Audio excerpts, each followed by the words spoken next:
Hi, welcome to your shipper update. I'm Mike Vincent. He's Anthony Smith, our lead economist. What's going on, my friend?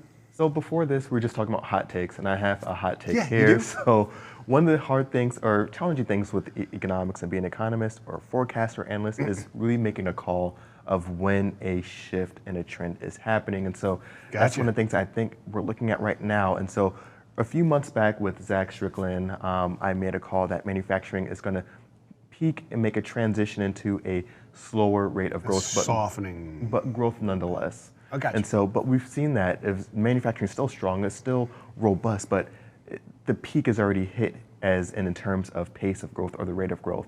And so anticipating that transition is now we're kind of looking at what's happening within some of these indices. And so with that expectation that there's going to be a slower rate of growth, but still a robust and a strong market overall, it's a hard duality to say it's going to slow down a little bit, but it's still going to remain strong. You're still going to be very busy. It's going to be a lot of activity, but just a slight shift in momentum. And so I think that's what we're looking at right now.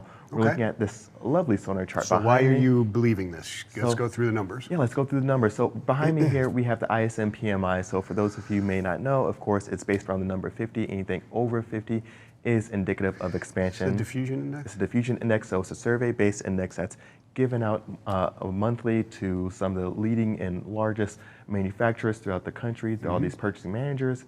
So in the green line we have here our flatbed outbound tender rejection index, the mode that a lot of these manufactured goods are going to really take when being hauled throughout the country. Sure. It's not going to be the only mode, and it's not going to be the only thing that they haul, but a large part of manufacturing is going to really be tied to those Very flatbed strong trailers. indicator. Strong indicator. And so, of course, construction materials, which we'll get into a little bit later on as well.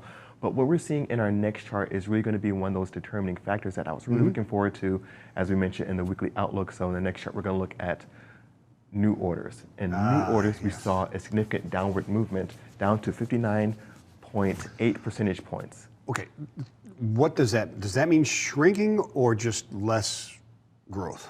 Less growth, so they're still Still increasing. growth. Yeah, they're still Just increasing not new at orders. as rapid a pace. Not as rapid of a Gotcha. pace. And so this could be one of those areas that's showing that manufacturers are starting to ease and their new orders coming in.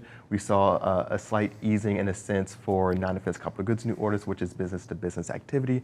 And so it wasn't too much of a surprise because this is one I was looking at closely on the weekly outlook on the Sunday release that we put out. If you're a Sonar subscriber, definitely check it out. There's a lot of great stuff. Mike Boundessel, who we'll be hearing from in just a moment, Henry Byers, Zach Strickland, Dinah Gilbert, a lot of the market experts here really kind of contribute to that.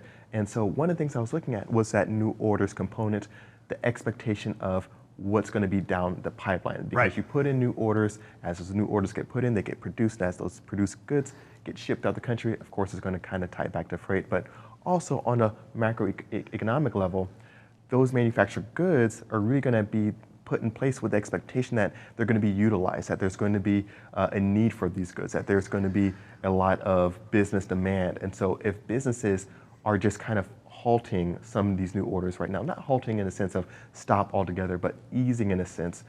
It could be a few things, inflationary pressure, for sure. It could be that, hey, we still haven't gotten our orders that we've gotten 6 months ago, I was going to say, could this be like, why am I putting in a new order for something that's going to deliver in 2025? Exactly. Because it's so far behind anyways, right? And a lot of these companies have to start building and thinking about what's the demand going to be in 2022, 2023, and not really prepping for demand that they've seen in 21. They've got a lot of capital already allocated to orders that haven't come through. Exactly. And there's no cycle through there to bring in more capital to make those new orders, right? So you got to wait for that to generate through. Yeah. You have to. And so one of the big things is that we're still going to see that flatbed outbound tender rejection index. I anticipate it to remain somewhat elevated. And so even if we saw some downward movement in some of those new orders numbers, there's still going to be a lot of raw materials flowing throughout the country to help with these backlogs of orders that are building up right now. So that's going to be a big factor as well. So let me ask you this from a shipper's perspective. If I'm looking at this and I'm hearing what you're saying right here, my expectation really isn't that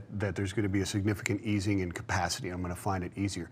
There's just going to be less upward pressure on greater demand for that capacity, right? Because it's still growth over where we are right now. Yeah, exactly. And where we are right now is really tight capacity. It's incredibly high. So this isn't like, oh, new orders are coming down, easing of capacity. That's not the indicator, really. And right? these shippers are definitely being faced with these inflationary pressures. They haven't waned in a sense. And so there's a lot of things that are really going to be impacting them. Speaking of inflationary pressures, in our next chart, real quick, We have construction cost, or construction spending, I should say, for residential. And what Wow. we saw was a slight tick down of 0.5%. So construction is not a huge... Falling off a cliff. Exactly, it's not a huge drop. Base jumping. Exactly, some indices, 0.5% is going to be meaningful. This one right here, not too much, because we're seeing how high and how elevated it was. And so this is going to be another area where we expect that to see some pretty substantial demand in the coming months, as there is a lot of unfilled demand, unfilled orders for homes, essentially. New homes, inventory for used homes, a lot of that is really going to be putting upward pressure, of course, on those building product materials, translating into flatbed trailers as well.